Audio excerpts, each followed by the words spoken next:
Bonjour à toutes et à tous. Il est 8h59. On va attendre encore 2 petites minutes avant de lancer ce webinaire.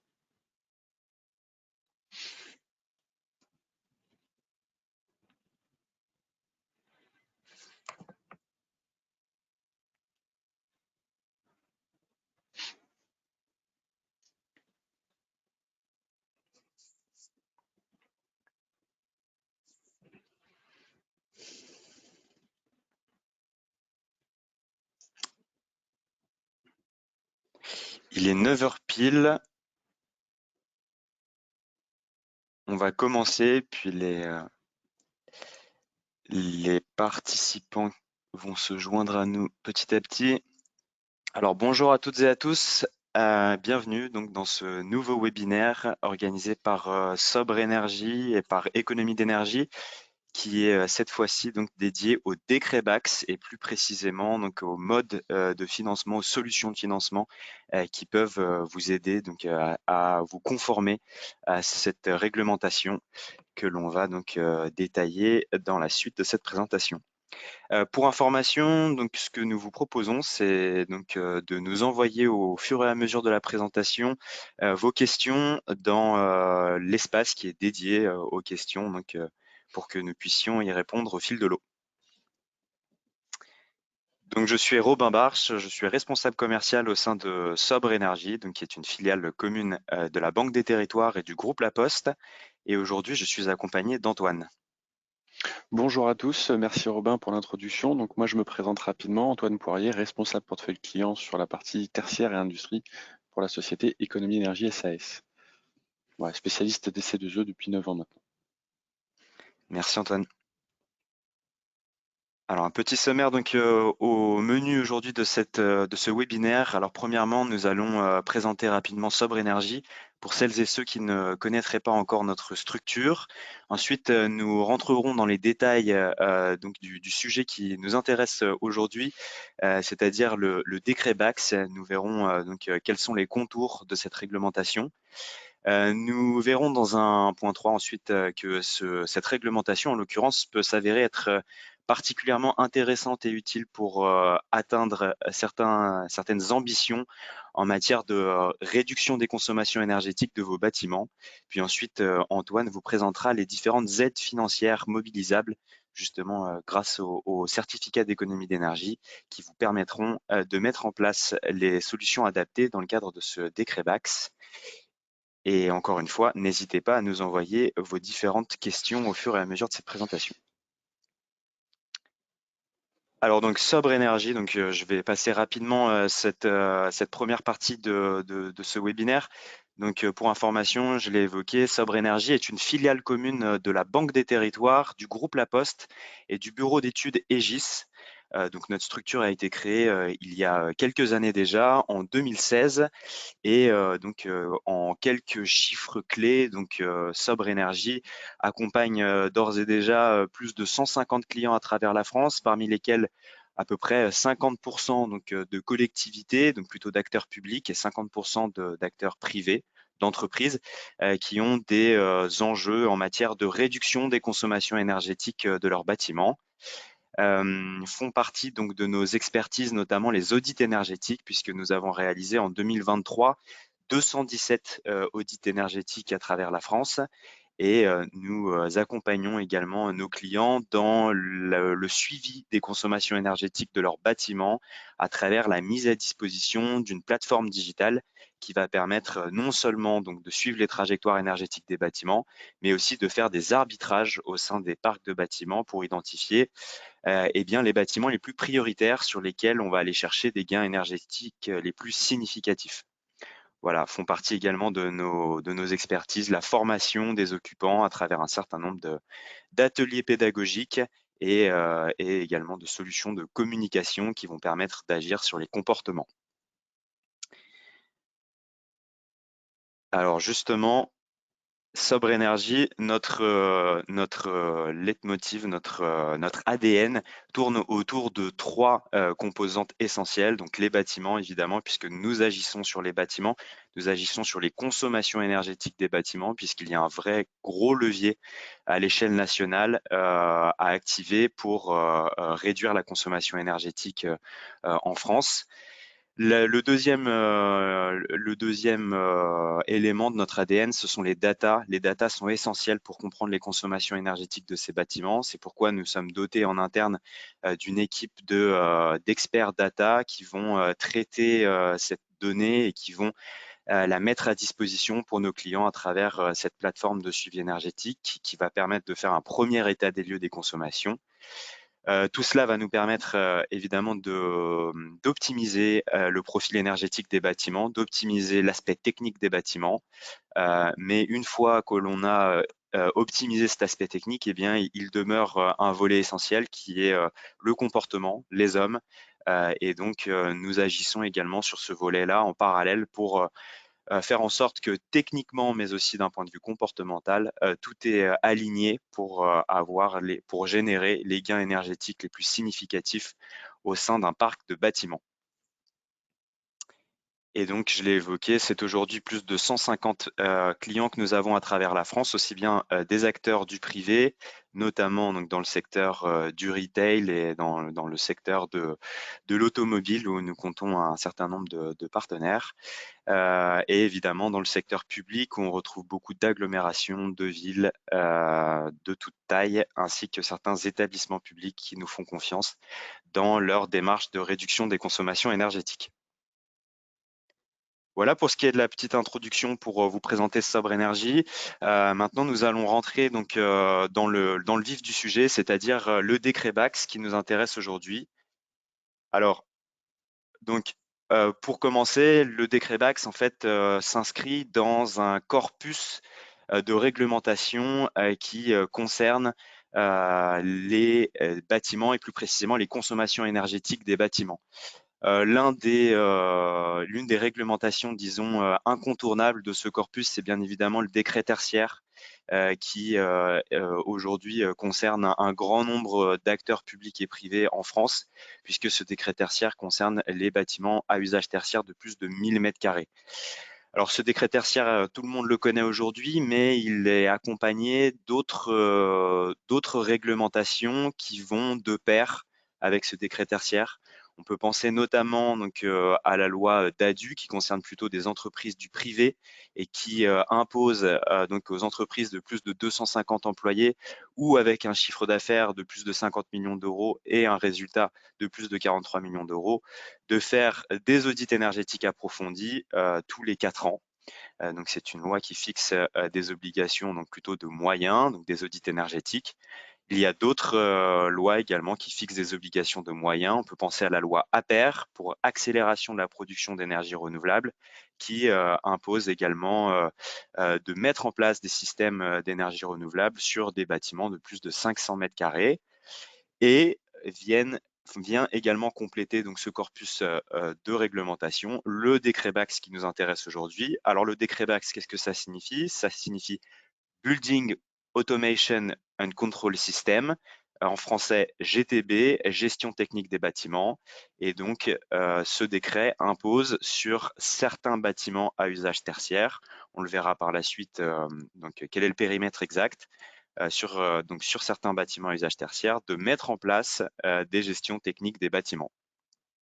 Et donc pour synthétiser, on retrouve ce décret tertiaire qui fixe des obligations de résultats, donc des obligations en termes de réduction des consommations énergétiques, et on retrouve d'autres réglementations qui fixent des obligations en termes de moyens, et donc ces obligations en termes de moyens vont servir vos ambitions dans le cadre du décret tertiaire.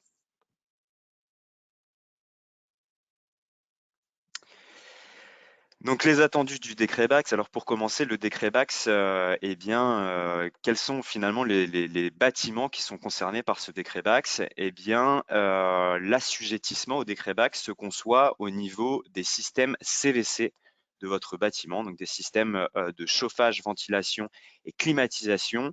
Et plus précisément, on va venir vérifier donc la puissance nominale de ce système CVC. Et si toutefois cette puissance nominale dépasse les 290 kW, eh bien, on sera bien face à un cas d'assujettissement au décret BAX. Donc la suite, une fois qu'on sait qu'on est assujetti donc à ce décret Bax, eh bien, c'est tout simplement de se mettre en ordre de bataille pour installer une gestion technique des bâtiments qui sera adaptée à l'existant de votre bâtiment, c'est-à-dire au système en place dans votre bâtiment pour venir générer des gains énergétiques. Alors, il y a trois fonctionnalités, trois intérêts majeurs, disons, dans la mise en place de cette gestion technique des bâtiments. La première, c'est qu'elle va permettre, cette gestion technique des bâtiments, de clarifier la consommation énergétique dans les différentes zones de votre bâtiment, puisqu'elle va permettre de tracer les consommations énergétiques dans différentes zones. Elle va permettre également, bien sûr, de piloter, de réguler à distance les équipements de votre bâtiment. Et ça va être une source de gains énergétiques non négligeables. Nous le verrons par la suite. Et enfin, je viens de le dire, cela va permettre d'optimiser les consommations de façon assez significative au sein de vos bâtiments. J'ajouterais même une dernière fonctionnalité que l'on ne voit pas ici à l'écran. La gestion technique des bâtiments va également grandement faciliter la maintenance de vos bâtiments et donc potentiellement va permettre également de réduire les coûts de maintenance au sein des différents bâtiments dans lesquels vous allez installer ces gestions techniques des bâtiments.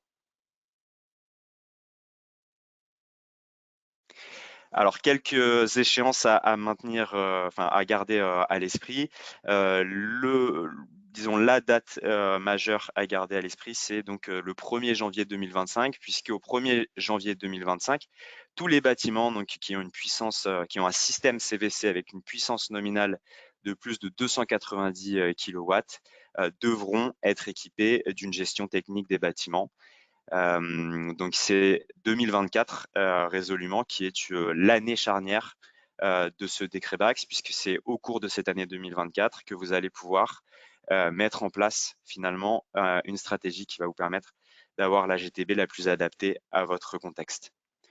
Le 1er janvier 2027 également sera une échéance importante puisque le décret Bax va également concerner des bâtiments avec une puissance nominale de plus de 70 kW et donc on va venir finalement englober encore d'autres bâtiments dans cette démarche de déploiement des GTB. À noter donc une petite spécificité importante. Il y a un cas d'exonération, d'exemption de ce décret Bax, qui est donc le fait que la GTB potentiellement que vous pouvez mettre en place dans votre bâtiment, si cette GTB a un ROI, un temps de retour sur investissement de plus de 10 ans, en prenant en compte l'ensemble des aides qui sont mises à votre disposition, eh bien, si ce ROI est de plus de 10 ans, dans ce cas-là, vous êtes exempté de mettre en place une GTB.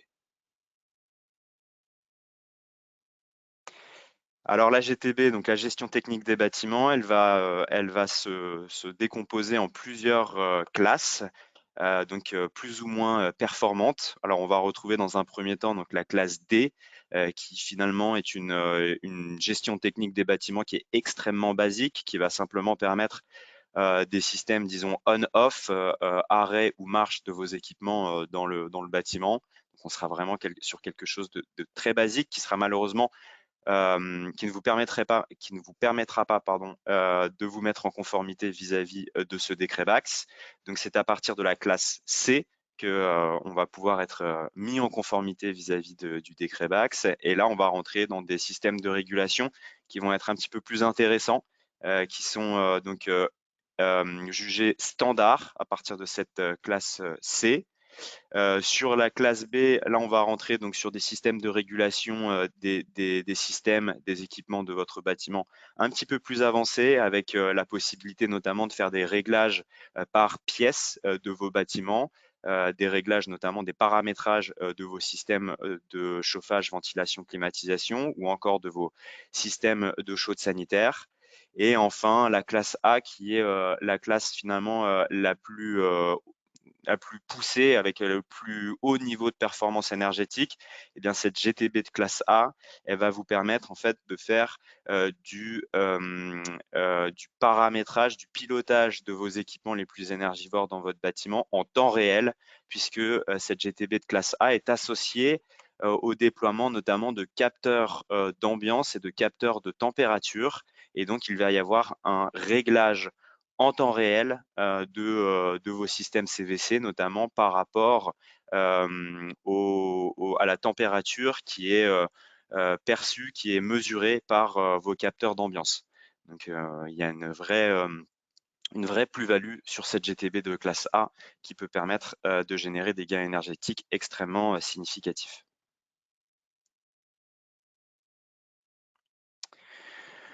Alors donc j'ai déjà évoqué donc les différentes fonctionnalités techniques de ces différentes GTB. Pour information, plus on va monter donc en gamme de GTB, plus on va se rapprocher de la classe A et plus finalement on va aller chercher un ratio consommation énergétique confort des occupants qui sera intéressant, puisque on va avoir ce système qu'on va appeler, disons, de fine tuning, qui va permettre donc de coller au mieux à la réalité à un instant T de votre bâtiment et de l'occupation de ce bâtiment.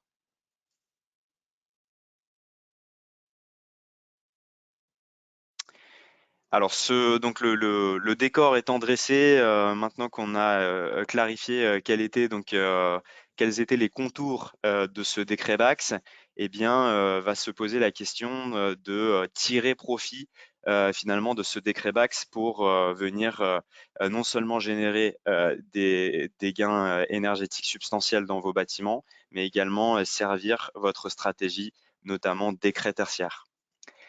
Alors vous voyez ici justement donc les échéances incontournables de ce décret tertiaire. Vous voyez donc qu'en 2022, eh bien nous étions plutôt dans une phase, disons, d'état des lieux dans le cadre du décret tertiaire, puisque en 2022, il fallait donc clarifier les différents bâtiments qui étaient assujettis à cette réglementation, à ce décret. Donc cela a été fait pour la plupart des collectivités, des acteurs privés concernés par cette réglementation. 2023 et 2024 sont là aussi des années charnières en ce qui concerne la stratégie décret tertiaire.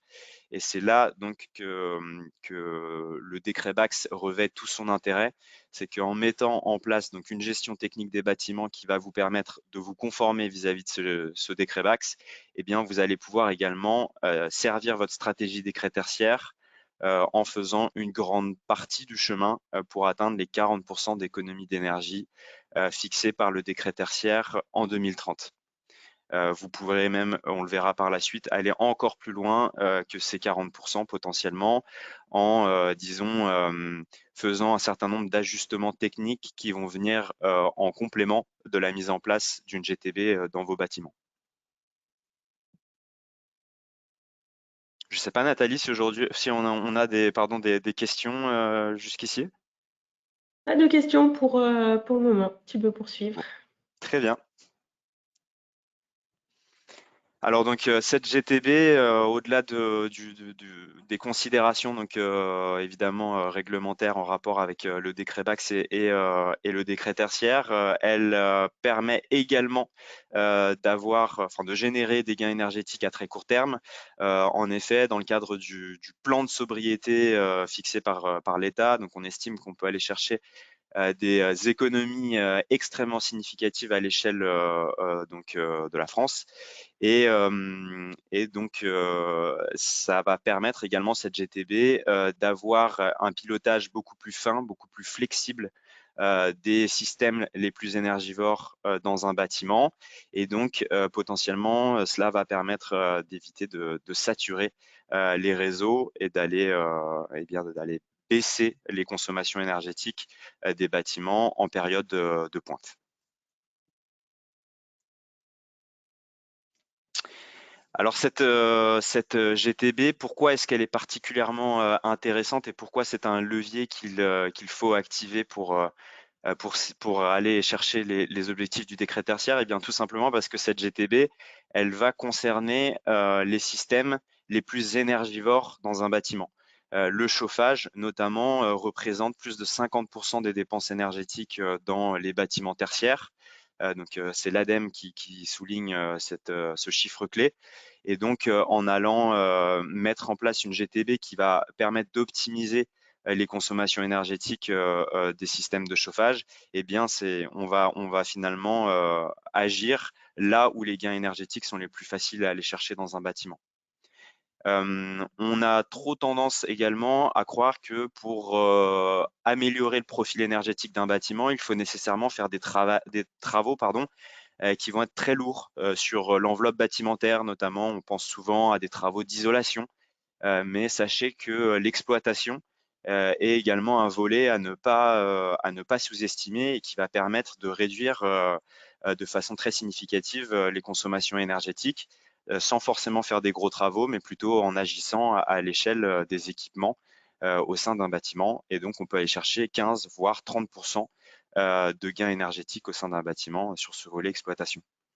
Enfin, c'est un gisement extrêmement intéressant, cette GTB, parce qu'aujourd'hui, dans le parc de bâtiments à usage tertiaire en France, eh bien, seuls 6% des bâtiments sont équipés aujourd'hui de GTB. Et donc, il y a un vrai retard sur ce volet-là et que ce décret BAX va permettre de combler.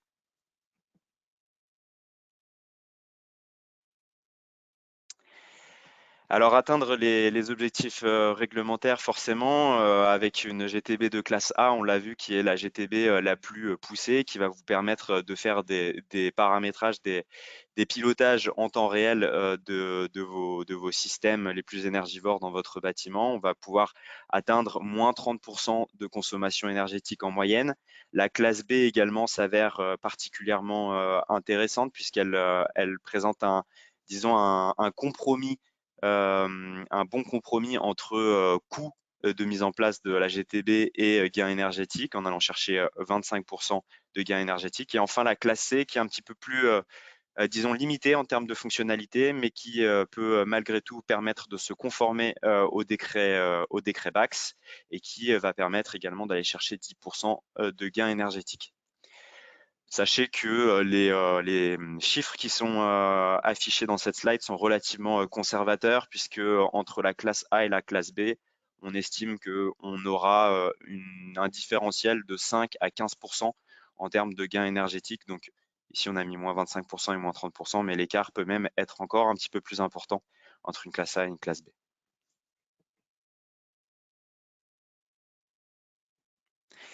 Alors comment se mettre dans les meilleures dispositions pour tirer profit d'un système comme donc une gestion technique des bâtiments? Eh bien, cela passe par l'étude en amont de votre bâtiment, l'étude également de l'assujettissement de votre bâtiment et également une étude qui va vous permettre de mettre, si je puis dire, la GTB dans les meilleures dispositions pour en tirer profit d'un point de vue énergétique. Cette étude, donc c'est un audit énergétique. Cet audit énergétique, il va vous permettre donc différentes choses. D'une part, de vérifier que la puissance nominale de votre système CVC dépasse bien les 290 kW et que donc on est bien face à un cas d'assujettissement au décret BAX. On va également, à travers cet audit énergétique, vérifier un certain nombre de choses. On va vérifier que les systèmes, les équipements qui sont en place sont bien compatibles avec une GTB. Et on va vous proposer une GTB qui va être interopérable avec vos équipements en place dans votre bâtiment. Donc ça, c'est essentiel puisqu'il existe, on l'a vu, plusieurs types de GTB. Donc il ne faut pas se tromper dans l'option qu'on va choisir. Le but, c'est que cette GTB, elle vous permette également de servir vos objectifs de réduction de consommation énergétique. On est parfois face à des clients qui souhaitent simplement se conformer au décret BAX. Dans ce cas-là, on va plutôt les orienter vers une GTB, disons, basique qui va faire le minimum. Je pense par exemple à une GTB de classe C. On est face à des clients parfois qui veulent aller chercher le plus de gains énergétiques possible avec le meilleur ratio coût-gain énergétique. Et dans ce cas-là, on va peut-être plutôt s'orienter vers une classe B, voire une classe A en fonction du bâtiment qu'on a face à nous. Et puis, cet audit énergétique, il va également permettre de vous orienter vers des GTB qui auront le meilleur ratio, donc coût-gain, en prenant en compte également les aides financières, notamment les certificats d'économie d'énergie. Antoine va clarifier par la suite ce volet-là, mais c'est important aussi de garder en tête ces différentes aides et d'avoir une bonne projection énergétique et financière de la mise en place de ces GTB. Enfin, dernier point important, on va étudier également dans cet audit énergétique le fait que la mise en place de cette GTB ne va pas ou va éventuellement dépasser ce ROI de plus de 10 ans. Et donc, cet audit énergétique peut potentiellement également vous servir de justification pour donc justifier que vous n'êtes pas assujetti, enfin vous n'êtes pas obligé de mettre en place une GTB au sens du décret BAX puisque vous dépassez ce ROI de 10 ans. Voilà. Dernier élément, encore une fois, donc dernier élément, ça va être également à travers cet audit énergétique d'identifier un certain nombre d'actions, un certain nombre d'actions de performance énergétique qui vont permettre de pleinement tirer profit de la GTB. Par exemple, on peut penser à typiquement des travaux d'isolation qui vont vous permettre d'avoir encore un meilleur ratio, un meilleur gain énergétique généré par cette GTB. On peut penser à tout un tas d'actions de performance énergétique qui vont vous aider à avoir des gains énergétiques qui vont dépasser les 40% et donc vous aider à atteindre les objectifs de 2030.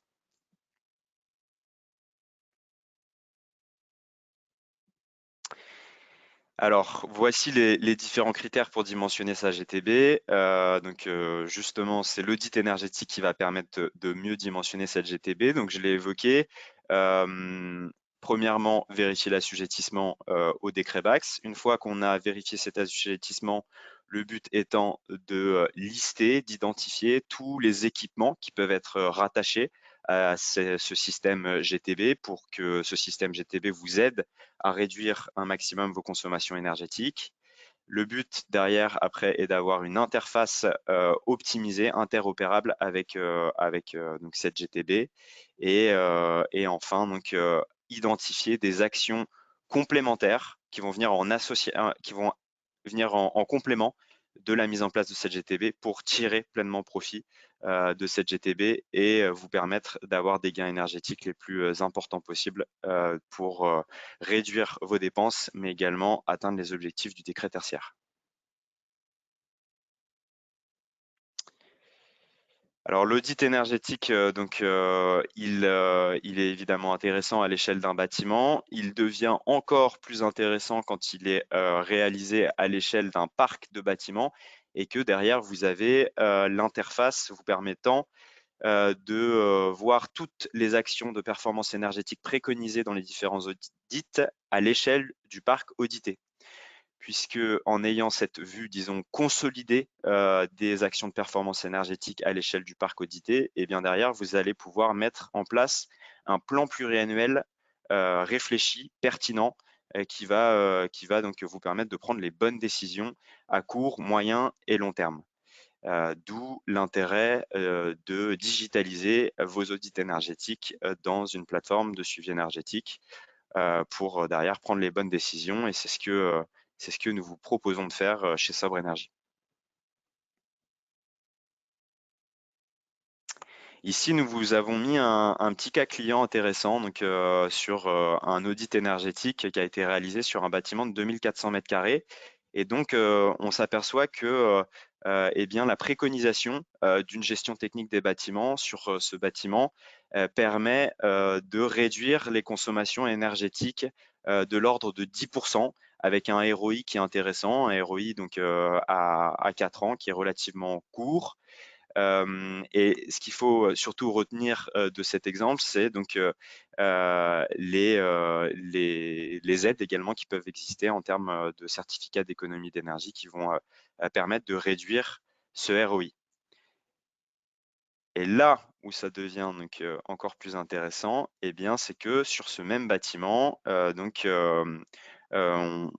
a vu juste précédemment donc l'impact de l'installation de la GTB seule, mais quand on accompagne l'installation de cette GTB par d'autres actions de performance énergétique qui vont permettre d'optimiser le rendement de cette GTB, eh bien, on se rend compte qu'on peut finalement atteindre 22% de gains énergétiques, donc doubler les gains énergétiques attendus, et on peut réduire le ROI par 2, puisqu'il passe de 4 à 2 ans, simplement en ajoutant donc des actions annexes comme abaisser la température de consigne, mais aussi remplacer de vieux convecteurs donc, par des radiateurs programmables qui vont permettre d'avoir une GTB complètement optimisée. Voilà un exemple de toute la valeur ajoutée que peut avoir un audit énergétique d'un bâtiment en amont de la mise en place d'une GTB. C'est vraiment tirer profit un maximum de cette GTB pour qu'elle soit source de gains énergétiques. Et je laisse la place à Antoine pour cette partie aide financière. Merci Robin. Alors les exemples vont me permettre de rebondir assez rapidement parce que ça permet d'identifier qu'effectivement il reste un reste à charge à financer pour pouvoir installer une GTB et profiter de ces économies d'énergie et se mettre en conformité. Nous, Économie Énergie SAS, notre but justement c'est de réduire ce reste à charge, vous accompagner pour diminuer également ce ROI. Donc pour nous présenter rapidement, Économie Énergie, on est ce qu'on appelle un délégataire C2E sur le marché. Donc depuis plus de 13 ans maintenant, on est présent en tant qu'acteur de C2E. On est reconnu comme délégataire par l'administration pour la période 5 des C2E. Depuis le début de notre création, on a fait plus de 2 millions de travaux accompagnés, donc financés via les C2E, ce qui représente un peu plus d'1,5 milliard d'euros de primes versées. On est certifié ISO 9001 et on est plus de 350 aujourd'hui dans la société. On a deux activités principales, ce qu'on appelle le service aux obligés, où on va travailler pour des obligés. Dans le dispositif C2E, ça va être des producteurs et distributeurs d'énergie, donc EDF, Total, Engie, etc. Donc on va les accompagner dans leur programme B2B, B2B2C pour collecter des C2E et remplir leurs obligations. La deuxième activité qu'on a, c'est ce qu'on appelle la valorisation et la vente de C2E. Donc là, on va être en direct auprès du marché et on va accompagner des professionnels et des bénéficiaires, donc installateurs ou clients finaux, pour valoriser les chantiers qui sont éligibles au C2E. On a des pôles d'expertise sur les différents secteurs, que ce soit tertiaire, industrie, collectivité, bailleurs sociaux ou agriculture. Et notre but, voilà, c'est de vous accompagner de A à Z pour vous permettre d'obtenir ces primes.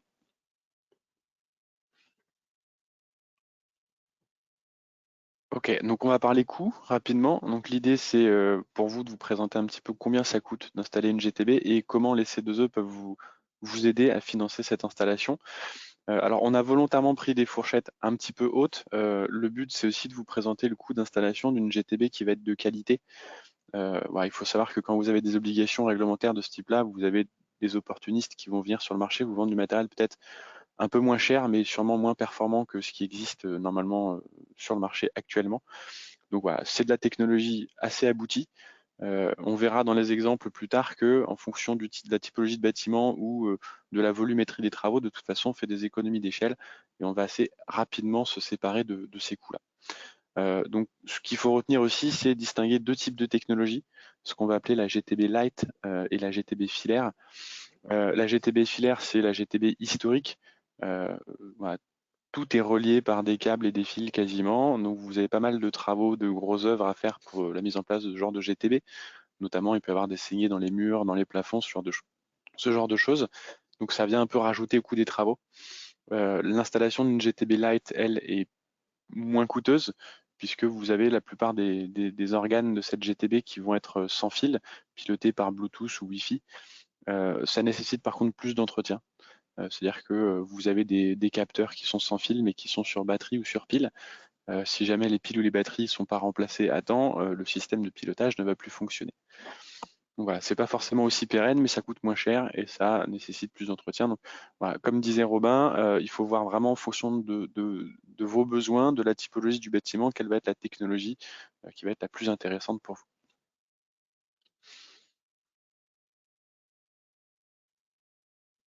Ok, donc comment on finance les C2E, comment on finance la GTB, pardon, donc c'est notamment grâce au certificat d'économie d'énergie.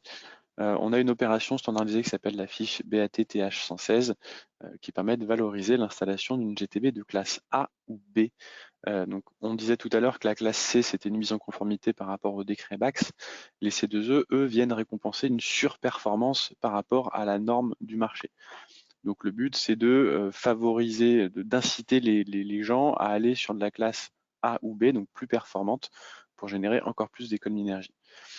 Ce qu'il faut retenir aussi, c'est que vous avez une bonification qui a lieu en ce moment pour tous les devis de travaux qui sont engagés jusqu'au 30 juin 2024.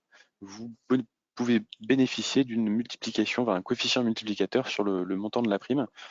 Si vous faites une migration, c'est-à-dire une transformation de GTB existante dans une classe plus performante, c'est un coefficient multiplicateur de 1,5. Et si vous êtes sur l'installation d'une GTB neuve dans un bâtiment dépourvu, c'est un coefficient multiplicateur de 2. C'est vraiment très incitatif et il faut en profiter le plus rapidement possible puisque ces aides se terminent assez rapidement. Donc vous avez aujourd'hui plus que 4 mois pour en profiter, en sachant que la fiche C2E elle-même est prévue pour être abrogée au 31 décembre de cette année.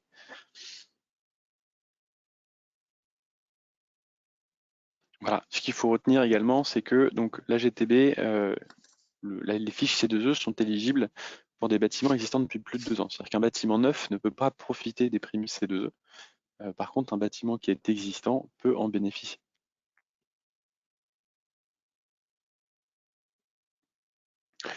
Alors, c'est pas aussi simple que ça en a l'air. Pour pouvoir obtenir une prime C2E, il faut quand même respecter une certaine condition d'éligibilité.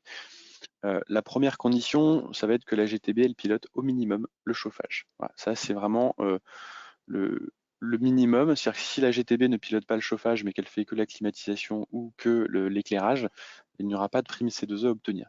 Voilà, le but du ministère, c'est vraiment d'orienter les GTB vers, comme disait Romain, ce qui consomme le plus dans le bâtiment, donc le chauffage tout simplement. Et le reste, les autres applications, donc la climatisation, l'eau chaude sanitaire, l'éclairage, sont des compléments. Et c'est vraiment si vous voulez atteindre un niveau de performance supérieur. La GTB donc doit répondre aux classes A ou B selon la norme en vigueur depuis 2022. Le simple raccordement d'un bâtiment à un système de GTB existant n'est pas éligible. Il faut vraiment installer à la fois les organes de régulation sur les émetteurs de chaleur et l'outil de pilotage centralisé. Comme je disais tout à l'heure, le devis des travaux doit être signé avant le 1er janvier 2025, puisque au 31 décembre 2024, la fiche est prévue pour être supprimée, puisque le décret BAX rentrera en vigueur officiellement. Ce qu'il faut comprendre, c'est que les C2E, généralement, financent des opérations qui ne sont pas soumises à l'obligation réglementaire. Du moment qu'une obligation réglementaire est imposée, les C2E disparaissent sur ces travaux.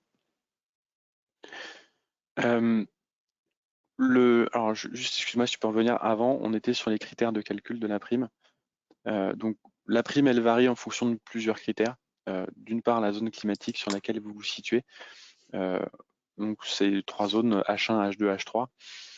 Les zones H1 ou H2 vont rapporter effectivement un petit peu plus, notamment parce que sur la partie chauffage, il y a plus de consommation dans ces zones-là. On adresse différents secteurs d'activité, que ce soit les bureaux, les écoles, les hôpitaux, les centres de recherche, du moment que c'est du tertiaire. Et les usages de la GTB sont multiples, comme je disais tout à l'heure. Ce qui va vraiment rentrer en compte dans le calcul de la prime C2E, c'est la classe de la GTB et la surface qui sera pilotée. Plus la surface va être importante et plus la classe va être élevée, plus la prime sera importante également. À noter que depuis le 1er janvier 2024, donc c'est tout récent, la fiche a été modifiée puisqu'il y a eu un petit peu un effet d'aubaine, notamment grâce à la bonification. Les entrepôts logistiques et les entrepôts de stockage ont été exclus de cette fiche-là et malheureusement, ils ont également supprimé ce qu'on appelle le secteur autre de la fiche parce qu'elle n'est pas référencée dans la norme. C'est un truc un peu particulier. Mais en gros, les salles de spectacle, les cinémas, les établissements sportifs, malheureusement, ne peuvent plus bénéficier de primes pour l'installation de ce matériel. Donc on va vraiment se focaliser plus sur des activités typologie bureau ou commerce.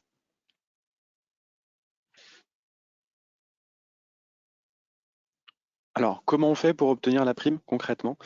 Nous, on va proposer 2 schémas possibles pour pouvoir bénéficier de cette prime C2E. Ce qu'on va appeler à droite un schéma classique, c'est un schéma bénéficiaire. La prime, elle va être versée directement au client final, donc celui qui investit, le propriétaire du bâtiment. Ça implique qu'il va devoir payer 100% de la facture d'installation du matériel. Et par contre, c'est lui qui touche la prime en fin de chantier. Mais il doit quand même réaliser l'investissement. Donc ça nécessite d'avoir les fonds ou d'avoir l'accord de ses supérieurs si jamais on a besoin. L'autre schéma, le schéma installateur, est un peu plus incitatif puisque c'est pas le client final qui va toucher la prime, mais c'est l'installateur. Mais l'installateur a l'obligation de la remiser sur facture et devis. C'est-à-dire qu'il va défalquer le montant de la prime de sa prestation. Le client, lui, va payer une facture qui est remisée de la prime. Et l'installateur, en fait, va faire une avance de trésorerie le temps que le dossier soit validé. Voilà, c'est un schéma qui est très incitatif et qui marche plutôt pas mal, puisque ça permet de passer sous les seuils d'investissement, ce genre de choses, donc, et de réduire aussi très rapidement le retour sur investissement. Dans tous les cas, ce qu'il faut comprendre, c'est quel que soit le schéma que vous allez choisir, il faut qu'un contrat de partenariat pour la valorisation des C2E soit signé avant les engagements des travaux, puisque l'administration nous demande de prouver ce qu'on appelle le rôle actif et incitatif de la prime. Donc, la prime doit être proposée avant l'engagement des travaux pour s'assurer que le client soit au courant du montant de prime qu'il peut bénéficier. Voilà concrètement comment on touche une prime. Nous, on vous propose justement de vous accompagner, donc de vous faire signer ce genre de contrat et derrière de monter vos dossiers, donc de vérifier déjà l'éligibilité des projets et ensuite d'aller jusqu'au bout du montage du dossier, de le déposer à l'administration et de vous verser la prime derrière.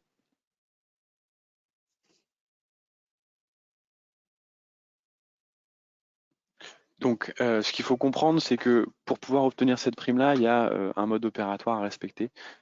Le plus important aujourd'hui, c'est vraiment la chronologie. C'est un des principaux motifs de refus qu'on pourrait avoir sur le dispositif C2E. C'est tout simplement quelqu'un qui ne respecte pas la chronologie qu'on lui fournit. Comme je disais tout à l'heure, on doit prouver le rôle actif et incitatif de la prime. C'est-à-dire que si jamais le devis est signé avant le contrat C2E, le dossier est refusé automatiquement. Donc, quel que soit le schéma, que ce soit schéma installateur ou bénéficiaire, on est à peu près sur le même principe. Dans l'idée, c'est qu'en premier temps, on va s'assurer du montant de prime avant les engagements. Si vous êtes intéressé, on fait un contrat de partenariat. Ce contrat vous permet derrière donc soit d'éditer le devis si vous êtes en schéma installateur, soit de signer le devis si vous êtes en schéma client final, et ensuite de faire les travaux. Le dossier C2E se constitue réellement en fin de chantier. Une fois que vous avez la facture, vous pouvez signer ce qu'on appelle les attestations sur l'honneur qui viennent en fait attester des travaux qui ont été réellement effectués. C'est un document qui est signé par les deux parties et qui constitue la pièce maîtresse du dossier C2E. Le dossier C2E, en gros, c'est devis, facture, attestation sur l'honneur. Nous, notre métier, c'est de s'assurer que vos documents ils sont conformes, à la fois techniquement et administrativement, et derrière, on fait les démarches auprès de l'administration pour l'obtention de cette prime. Voilà, les deux schémas sont grosso modo les mêmes. La seule différence, c'est qu'un installateur doit éditer son devis après avoir signé le contrat de partenariat.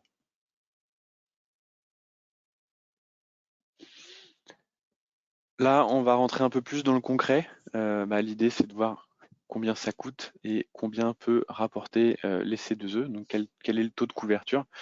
Donc, on a quelques exemples à vous présenter. Le premier cas, c'est un collège. Donc, c'est l'installation d'une GTB neuve sur un bâtiment qui en est dépourvu. Alors, c'est une classe B, donc c'est pas la classe la plus performante, mais ça reste conforme et supérieur au décret BAX. La GTB ne pilote que le chauffage. Ça représentait un coût de travaux de grosso modo 52 000 euros pour 5 000 m² et une prime de à peu près 5 000 euros obtenue. Donc, c'est pas énorme, c'est 10% du montant des travaux, mais on voit que ça reste quand même significatif, 10%. Et ça ne pilote qu'un seul usage et c'est uniquement classe B. Donc vous allez voir sur d'autres exemples que les montants de primes peuvent être un peu plus importants. Et quand on parlait tout à l'heure du coût des travaux, là on est par exemple sur un bâtiment avec une typologie un peu particulière. On est sur un collège, donc vous avez des grands espaces type hall ou des grands espaces ouverts dans le collège et puis quelques classes, mais vous n'avez pas non plus en fait une typologie bureau avec des toutes petites pièces de 3 à 4 mètres carrés que vous allez toutes devoir équiper de capteurs et de compteurs. On est sur une installation qui va être un petit peu moins coûteuse que sur certaines typologies de bâtiments. Donc là, vous voyez que vous êtes à peu près à 10 € par mètre carré en termes de coût d'installation. Voilà, c'est fourni posé.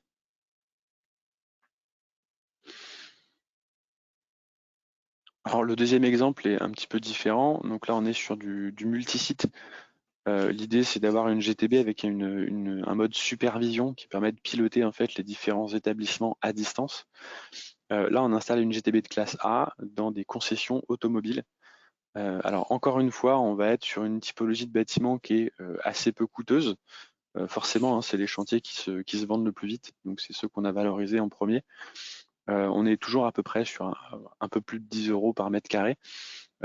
La même manière que pour les hôtels, enfin pour les collèges, vous avez des grands espaces, un showroom et quelques bureaux. Donc en termes d'équipement, c'est pas forcément très coûteux. Et là, vous êtes du coup sur une classe A qui pilote le chauffage. Et en termes de primes, vous couvrez à peu près 20% du montant des travaux, ce qui est vraiment pas négligeable. Donc un coût de travaux de 536 000 € pour 40 000 mètres carrés et une prime de 115 000 €.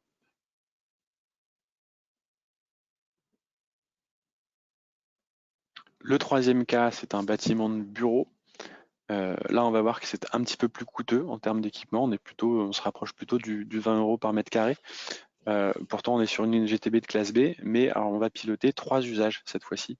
On est sur du chauffage, de la climatisation et de l'éclairage. Donc 325 000 € de travaux pour à peu près 18 000 mètres carrés de surface couverte. Ça fait 130 000 € de prime.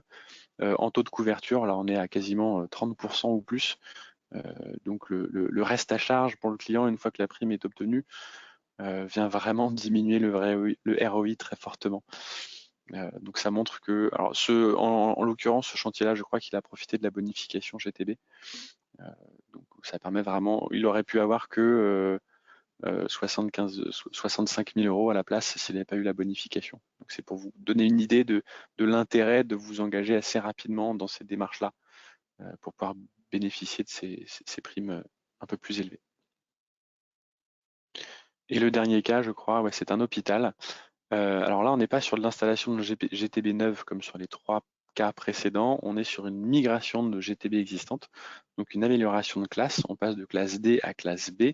On pilote uniquement le chauffage. En termes de coût des travaux, vous allez voir que c'est beaucoup plus faible. On a 115 000 € de travaux pour 75 000 mètres carrés d'hôpital et 100 000 € de prime, enfin 95 000 €. Donc on est quasiment à un taux de couverture à 100% dans ce cas-là. Voilà, donc vous pouvez voir que je pense que les gestionnaires d'hôpital n'ont pas hésité longtemps pour faire cette décision d'investissement. Et du coup, ça va leur générer 15 à 20 ou 25% d'économie d'énergie supplémentaires par an. Donc c'est même pas un ROI, c'est carrément des bénéfices qu'ils vont faire d'ici 2 ans. Voilà, et comme le disait Robin tout à l'heure, donc la GTB effectivement permet en elle-même de générer des économies d'énergie. Mais ce qu'il faut comprendre, c'est que quand vous installez une GTB, elle n'est pas forcément compatible avec tous les systèmes de chauffage ou de climatisation que vous avez sur place. Il va peut-être falloir faire des travaux connexes un petit peu pour pouvoir remplacer certains émetteurs ou certaines productions. Voilà, l'idée, c'est de vous présenter un petit peu les travaux qui vont pouvoir générer des primes supplémentaires qui sont cumulables avec l'opération GTB et qui viennent, du coup, encore une fois, vous aider en termes d'investissement.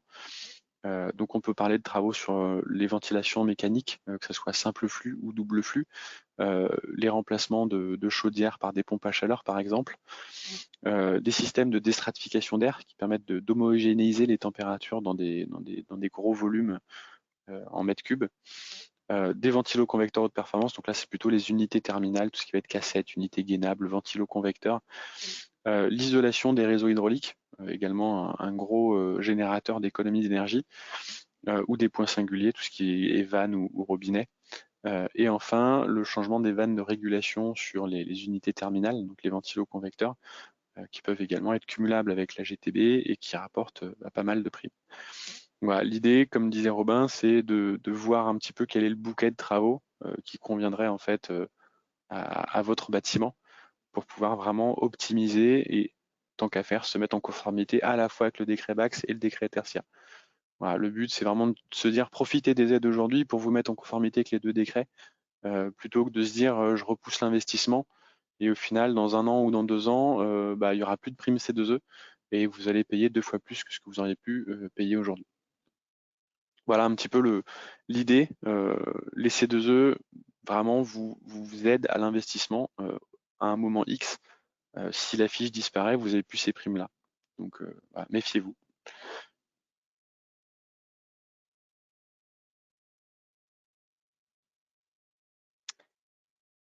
Merci Antoine. Je ne sais pas si Nathalie, on a peut-être des questions ou des remarques. Oui, on a des questions, tout à fait. Alors, première question, est-ce que cette société, donc je pense qu'on parle d'économie d'énergie, gère également l'installation ou uniquement le dossier prime C2E? Alors, très bonne question. On ne gère pas l'installation, on n'a pas vocation à avoir la double casquette. Notre métier, c'est de faire des C2E, de vous accompagner à obtenir des primes C2E. Par contre, si vous cherchez une solution d'installation, forcément, on travaille avec des spécialistes, des acteurs du domaine. Si je voudrais citer notamment Schneider Electric, par exemple, avec qui on est partenaire, qui ont leur propre réseau d'installateurs et qui sont capables de vous accompagner sur la mise en place de GTB. Nous, on a volontairement fait le choix de se mettre en partenariat avec des gros fabricants, des gros noms. Ils ont une image de marque à préserver. Le matériel qu'ils vont vendre, on est sûr qu'il sera performant et qu'il sera pérenne dans le temps. Ce qui ne sera pas forcément le cas de nouveaux fabricants ou d'acteurs qui sont tout récents, qui profitent des bonifications de la fiche C2E pour faire un peu d'argent. Nous, vraiment, on a voulu se sécuriser et prendre des professionnels qui ont pignon sur rue et qui font de la GTB depuis bien plus longtemps que les C2E n'existent. D'accord, très bien. Qui gère ensuite le suivi? Est-ce que c'est une personne en interne ou est-ce que c'est la société d'installation? Alors, j'imagine vous parlez du suivi des consommations. Oui. Euh, Plusieurs possibilités en vrai. Robin, je ne sais pas si tu veux répondre. Oui, alors ouais, pourquoi pas. En effet, plusieurs possibilités. Donc, soit vous êtes dans un cas de figure où comme Antoine l'a présenté tout à l'heure, vous avez une GTB qui est déployée sur plusieurs bâtiments, auquel cas cette GTB elle peut vous aider à faire du suivi des consommations énergétiques. Mais ce que l'on, à l'échelle des bâtiments bien sûr où elle est déployée, ce qu'on observe généralement, c'est que vous allez déployer une GTB sur plusieurs bâtiments qui vont être concernés par ce décret BAX, et vous allez avoir potentiellement d'autres bâtiments dans votre parc qui ne seront pas concernés par cette GTB. Dans ce cas-là, nous, ce qu'on vous conseille, c'est de mettre en place une plateforme de suivi énergétique qui va permettre de faire un suivi en fait à l'échelle de l'entièreté de votre parc, en reprenant potentiellement donc les consommations de votre GTB plus les consommations des bâtiments qui ne sont pas concernés par votre GTB. Voilà, c'est le genre de plateforme de suivi énergétique qui est tout à fait complémentaire avec le déploiement d'une GTB et qui vous permet d'avoir une vision totalement macro de vos consommations. Ah, ça, c'est effectivement une Merci. solution que peut proposer Sobre, si j'ai bien compris. Ce qu'il Exactement. faut comprendre, c'est que la GTB en soi vous propose déjà un système d'affichage et de pilotage Ouais. qu'un référent énergie sur site peut déjà piloter.